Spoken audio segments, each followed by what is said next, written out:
We're used to an abstraction that comes from emotion, and this is an abstraction that comes very much from an intellectual inquiry.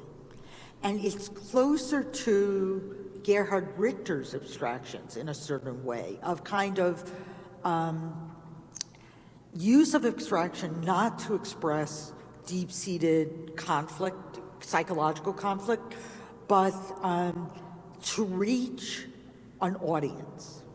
It's like a strategy to reach an audience. And I don't mean strategy in a negative way or like a manipulative way. Thoughtful may be a better word. So for me, that painting is about that kind of notion too, or it allows that kind of interpretation, because it's both the cosmic, but then it also maybe is like this particular small bit of like my body, right? And like what's happening in there with like the blood and the veins and the cells, and so it's both like the most massive cosmic infinite, and then also the most minute molecular intimate simultaneously. Absolutely, I would absolutely agree with you, and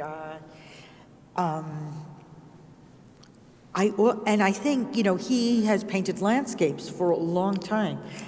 But what I'm seeing, not just with Zeng Fanzhi, but with a lot of artists, that where do you bring landscape painting now that we're in the 21st century? And outer space is becoming more and more the way people are thinking about landscape. And so I love the way he envisions that. And I love that you saw trees and a speck on your hand, and at the same time as we can see like universes in it. Yeah.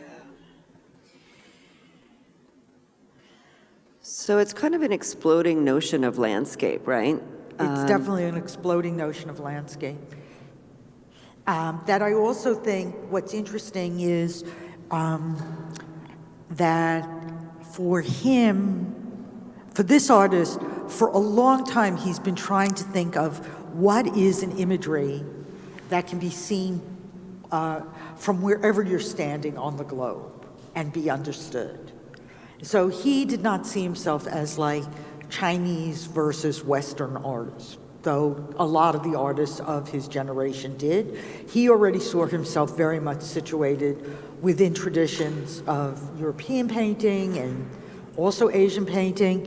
And so I think this is like a crescendo for him in terms of imagery that can be understood by anybody, wherever, whatever culture they're coming from.